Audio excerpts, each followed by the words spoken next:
Hello, everybody. Welcome to the July 22nd, 2026 General Board meeting. This is our last meeting before uh, Fest, so uh, we will update everybody as much as we can. But I'm going to call the meeting to order, and I want to have a motion to approve the minutes from uh, last meeting. I'll make a motion to approve the minutes. Okay, anybody second? Second. It is second. Second. Everybody in favor of approving the minutes from last meeting, raise your hand. Aye. Anybody object? Is anybody objecting? So we're good. So the minutes are approved from last meeting. And I'm gonna throw it right over to the other Eric Robbins, who's gonna give us our treasurer's report. Thank you, Eric. I'm going to share my screen. If you guys can let me know if you can see it. Okay, great. Last month I had reported that we got a generous donation of $30,000, but at that point we had reflected it as an anonymous donation. The society is very happy to now name Diane Tankel as the donor, and a very generous donation she made in her name and in honor of Dr. Bob Cohen. That money came in and was reported last month, so it's not part of the income statement for this month, but we wanted to give her the credit for the very generous donation to the organization. Other highlights, we have about $600,000 in cash, which is very comparable to last month as well, and $683,000 in net assets, $160,000 of that designated for Fest. Once again, designated for Fest means that is the excess of revenues we've taken to date versus expenses incurred. It's going to start flipping the other way around as now festival expenses are coming in hot and heavy. Looking at the income statement for the month, you can see total revenue of 100,000, total expenses of 90, so close to a break even, just close to 10,000 net income. So you can see that more movement on the festival, ticket sales, vendor fees, program book ads, and some sponsorships are coming in. As well as our normal stuff, donations and some dues. Donations are up a little bit because we have the Fest Friendathon going on right now. It's going on through the end of July. So if anyone has not made a donation yet, please jump on the website and do that and support one of the teams that we're all competing to be the top. And down in expenses, you can see festival expenses are higher than they've been, 86,000, cutting a lot of checks now to pay expenses. And then we have some PFS expenses as well, 3,600. So at the end of the day, our balance sheet looks like this. We have 596,000 in cash. We have an investment account with 40,000 in.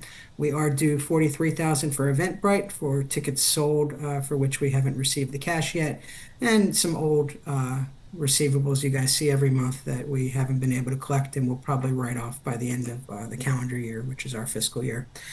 We have no liabilities now. All payables are current, and therefore out of our total assets, they're all net assets, and you can see the breakdown of the 160 once again designated for Fest and 522,000 unrestricted for the society.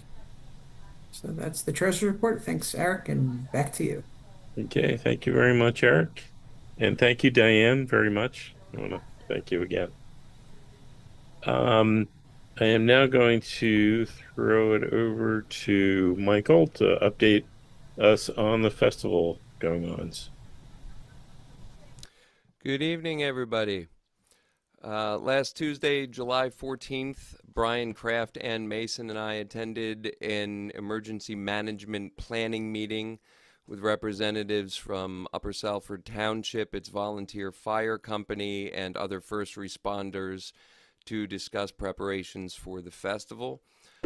Planning is going well, and we have also scheduled our daily operational briefings for the Wednesday before the festival and Friday through Sunday during the event itself. Following that meeting, Alex Kaur, the chair of Community Relations, and I attended the Upper Salford Township Board of Supervisors meeting. I'm happy to say that the memorandum of understanding between the township and the society was executed at that meeting. As a result of both meetings that evening, it has been decided that we will be returning Salford Station Road to its two-way traffic pattern. So committees affected by this change have been notified. The management team has been coordinating with them to adjust operations in any necessary areas. Just a friendly reminder for anybody traveling to the festival gates on Salford Station from the Point, please be mindful that the road is no longer one way and use caution before turning left into those gates. I've begun making regular site visits on the weekends. The weather hasn't been all that cooperative, but nothing Mother Nature has thrown at our volunteers has hampered their efforts. The crews are working hard to build the 2026 festival. Repairs are underway on several structures, including main stage, which is getting a paint touch-up on fascia and trim. I'd like to thank Tommy Daly for getting up super high on the bucket truck and helping us out with that work. And a big thanks to all the volunteers spending their summer on the farm. I'm still coordinating with public relations and marketing. Maggie Poulos and I have planned the last few press releases that will be issued in the next 3 weeks leading up to the festival. I'm awaiting a draft of the release, the next one that will include main stage performers not previously announced and all Philadelphia area performers, including our MAC artists this year. Following that release, Maggie intends to hit our children's offerings throughout the weekend, as well as our sessions planned for the culture tent. The final lineup and billing order have been provided to marketing and merchandise for web assets, t-shirts, and posters. The full schedules for the weekend have been provided to all committees requiring advance access to them. Lastly, I want everybody to know that I placed an order for temps in the low to mid 80s with low humidity and absolutely zero rain in Upper Salford Township from August 13th to August 16th. Folks, it's going to be another great weekend on the old pool farm. I hope to see you all there and a few thousand of your closest friends. Thank you so much. Okay. Thank you, Michael. And Michael is going to kind of bow out because his son is playing at 118 North. So good luck to Michael's son for a good set. I've seen him play recently, and he's a talented musician. So apple doesn't fall far from the tree. Good night, everybody. Thank you. Good night. Have fun. All right. So I'm gonna make sure that I say this correctly. For the folking future, we are in search of a volunteer. And Joe, if you want to talk a little bit about that program and kind of what you're looking for. Sure. Hi, everybody. We started For the Folking Future kind of as just a pool of friends May of last year to come up with some ideas to bring in younger audience members to not only the fest, but also to our MAC events and our other PFS events, the Christmas party and everything like that too. And we currently have 14 people that are working together. We started the influencer campaign last year with Jen and James Wallace, and we're into our second year with that. It's going really well. What I am looking to do is find somebody that can throw in maybe a couple hours a month, maybe for the next 6 months until maybe January, February next year, so we can kind of get some of these other projects on track, which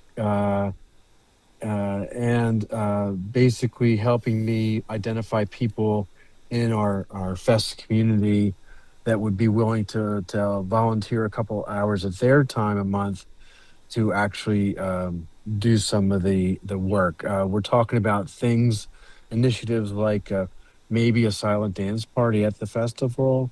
We're talking about maybe donating a batch of tickets to music teachers at certain high schools or music schools across the region, and some other things like that too. So, if anybody has an interest or just wants to talk about it and find out what the hell I'm talking about, reach out to me by email or give me a call. I'd love to chat with you. Thank you. Okay, thanks, Joe. And next we're going to throw it over to Rob for our development report. Thank you, Eric. Before getting to development, Michael gave me a good idea where he said, ask 1,000 or two of your favorite friends to come to the festival. In development, one of the things we always say is if you just know one person. So maybe if everybody here asked either one person to come to the fest or one person to give $25 to the Fest Friend-a-thon, or just one other new person, like what Joe's doing, a young person, a grandkid or somebody. Tell them about the music events of MAC. That's a great way of continuing to keep the organization alive, and that's part of what resource development is about, getting more resources by continuing to spread the word. And that's what we're doing right now. I want to thank so much our Resource Development Committee, folks that are working on the Fest Friend-a-thon, which is led by Erin Gorse. If you haven't seen it, give it a try and pitch in. These are small donations, or if you've already given your share, let somebody else know about it. In addition to that, we have, of course, a lot of other things going on, including a grant. Our grants committee has been working very hard. Thanks to our grant chair, Rob Amsterdam, and our committee of Annie, who does a lot of things for PFS, along with Irene and Judith Herbst. And they've helped me prepare the DCED grant. We're going to be putting that grant in. We're just waiting for a couple of attachments. That'll be going in the next few days, and we'll be asking for $90,000 again. And besides our grants and our Fest Friend-a-thon, of course, we're still looking to have a great Gene Shea event. We're talking about some of our potential honorees right now and how to nail them down. And we are also, of course, doing sponsorships, which are really under the festival leadership. Big thanks to Pat Gorley, who's been working on that. And our ad team is continuing to raise money for the fest through ads. We have some great people. I see one of them right now that's pitched in, Albert, and a lot of other people on this call have done a lot for that. Appreciate all the hard work that you've been doing. Kathy Quinn, of course, and some others as well on that ad committee. So I think that's it for fundraising. I feel like I'm forgetting something. Yes, individual giving, of course. Again, I want to echo, now we can say the incredible generosity of Diane and being able to remember Dr. Bob that way. It's one of the largest gifts this organization has ever received from an individual that will make a huge impact for our future. And it's a real inspiration for all of us to be thinking about the future of this organization, especially someone like her and Bob that have done so much for the past and the present. All right. Thank you, Rob. Thank you, Diane. And thank you, Diane, again. So next up, we have our membership report. Is Erin in the house? I am. Hi, everybody. So this month's membership report is a little rough, but I will say I think it's a data situation, not an actual loss of this many members situation. So in case you don't remember, a little over a year ago, we finished importing everybody into a new system. And about 200 people imported into that system with no expiration date for a few different reasons. So now that all of those people have been in there for a full year, if they did not renew at any time, they've now expired. So our membership currently is at 764. And I think it's primarily because of that. A lot of those people, I am guessing, were probably not current members beforehand, but there wasn't really a way with the data that we inherited to be able to necessarily tell that. So it's a bummer that we're a lot lower than we have been, but I also think it's actually just a more accurate reflection of where we've been than necessarily a lot of people expired. And the good thing, though, is that all of those people did get an email saying their membership has expired, and some of them have renewed already. So hopefully, that's bringing some people back that maybe haven't been a member in more than a year. So that's that.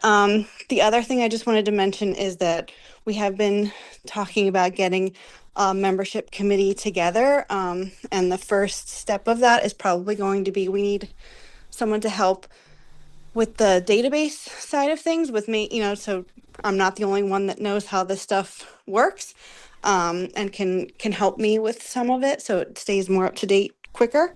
But then also like that committee will talk about, how we get back some of these members that have lapsed and how we reach new people and how we make sure our current members are still happy and all that good stuff. So if you're interested in talking about membership at all, about anything, you can feel free to email me. I'll drop my email in the chat if I can figure it out on my phone. All right, thank you, Erin. And Thank again, you. yeah, if you're on this Zoom call or you're watching it on YouTube or whatever, and you're not a member, then remember to sign up. Now's your time. I'm gonna call on Mara to talk to us about the musical artists cooperative. And I actually attended open mic not too long ago, and it was fantastic and a lot of fun and great music. Thanks. I'd like to also invite Chris to mention upcoming gigs, Chris Perino, and then I'll talk a little bit about what the open mic stuff. And if Jefferson has something to say at the end, he's welcome to. I see he's here. Hey folks, it's Chris Perino. My camera's not working on my phone tonight, so I'm just gonna see me speaking from the abyss. But in terms of the MAC events, we are scheduling a full slate for the fall. All the venues we have been working with, a couple shifts. The Keswick has moved to the Royal for the open mic. We've picked up a new venue called Lower Forge Brewing down in Medford, New Jersey. That went really, really well the first night, and looking forward to having that continue through the fourth Fridays through the year. So I'm going to invite you to go to the PFS website, and under the PFS Max section, you can look at the calendar. It'll be updated next week with all of the acts for the fall. And I believe Rob is working hard to get our schedule into the program book as well. Thank you, Chris. That's it. Thanks, Chris. I want to do a quick screen share if I'm able to. Let's see if we can see where I gotta go here. Here it is. Okay. Can you guys see my screen? I hope so. Yes. Great. Okay, great. So we have our, as we don't have any shows in August, as it's Fest, we do have a virtual open mic. And that is going to always be on the third Wednesday. So that is going to be on the 19th. And our September date is the 16th. I will put this in the chat. So if people want to sign up, they can. As we have shifted over to the Royal, our open mic, as Chris mentioned, will be the first show there will be Tuesday, September 15th, following the main acts Animus and Swing That Cat. Our format remains the same. Sign up between 6:30 and 7. And the open mic goes after the main acts, which are going to go a little bit longer. They were half hour each at Keswick, and they're going to be, I think, about 45 minutes each at the Royal. And then we have one MAC member with a new release. Heidi Wolfson has released a book called The Apollo Feeder that's available on Amazon. Go to Amazon.com and search the site for The Apollo Feeder paperback, and I have a little blurb up here about what that's about. So folks who are interested in reading wildlife and political allegory will really enjoy The Apollo Feeder by Heidi. And of course, we will have representation at the Folk Festival. The artists are not publicly announced yet, so I'm not going to publicly say the names and the set schedules, which will hopefully be published by the tune-up. But we also are having an opportunity for some artists to do some pop-up work that will be not on official stages, but in between acts on Friday night at the dinner hour. There'll be some acts that people can enjoy, and hopefully that announcement will come out. As Michael mentioned, the local artist will be announced shortly. That's it for me. I guess if Jefferson has anything. You're on mute, Jefferson. Yeah, no, I don't have a lot. I'm going to be the point person for the NERFA conference, hoping to be a resource for people planning to go to that. It's going to be happening in Albany, New York. We were there last year. Fabulous facility, the Desmond Hotel. The 12th through the 15th of November, if you need to put that in your calendars. Right now, the conference web page for signups and registrations, that's down. But man, NERFA, man, that's a lot of fun. Y'all should come. And just some clarity, Michael, of course, maybe they're scouting as well for the festival. Jefferson has graciously agreed to help oversee our PFS table and presence, as well as put together some very exciting showcases. If you need more detail on that, you can certainly find out either directly from Jefferson or just email me. For those who don't know what NERFA is, it's the Northeast Regional Folk Alliance Conference, and it's the one big opportunity of the year when our performer members have a chance to get out there and showcase and be seen by actual bookers from actual venues and festivals. And it's also fun if you're not a performer. It's a great time. You spend whatever it is, 3 days in this hotel, and it's just music everywhere from, after dinner on to like 2 a.m. And it's a fantastic experience. If you are going to go, you want to sign up ASAP. I don't know if the official hotel is full already, but it does fill up early. I think the website, if you want more info, is nerfa.org. Am I right? Yeah, it's nerfa.org, but the conference page on the website is down and has been all week. The cool thing is that, yeah, the conference hotel, when you're in the hotel, it's like a folk festival in a hotel, man. It's wild. But if the hotel is full, well, they got the courtyard right across the street. That's the overflow. So you're not going across town to get to the conference. Yeah, Mara and Jefferson and Chris and Barry, thank you very much for filling us in on the MAC and NERFA. I'm going to mention a quick plug. If any of you like folk music and want to hear an award-winning singer, you see her a lot in her administrative capacities, but Maura is having a rare show in Philadelphia, so you can text her if you're interested. She's going to be playing tomorrow with Gathering Time, and she doesn't get out. With Stuart Marcus. With Stuart as a duo at the Sosna Triangles on 23rd and South Street. The reason I'm mentioning it, she spends so much time, she really does perform these days, so I figured I'd mention that. All right. Right. Don't inhale. That's my advice. Do not inhale. Okay. Well, Mara, good luck. It's outside. It's outside, Barry, so that's why I'm doing it. Well, especially then, don't inhale. It's kind of smokier outside than it is inside these days. Yeah.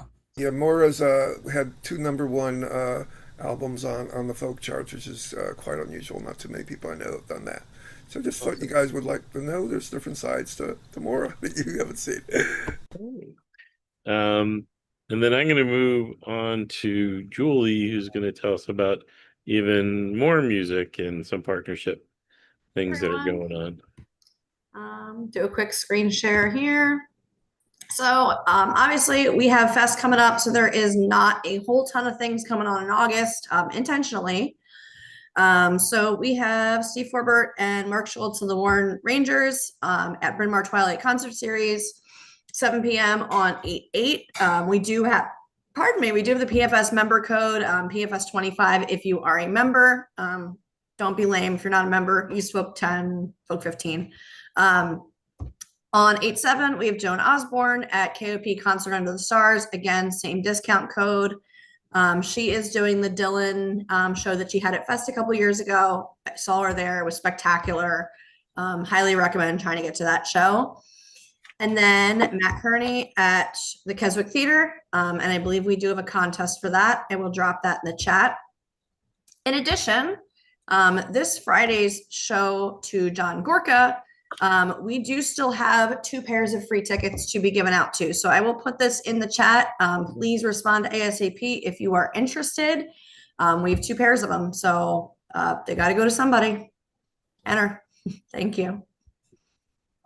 Thanks, Julie. And then I also want to take this time to thank Rising Sun Presents. We had our it was at the Bryn Mawr Twilight series, although it wasn't in Bryn Mawr because it was so smoky, that Ardmore Music Hall graciously hosted us, and we had our fest preview show there, which was a lot of fun.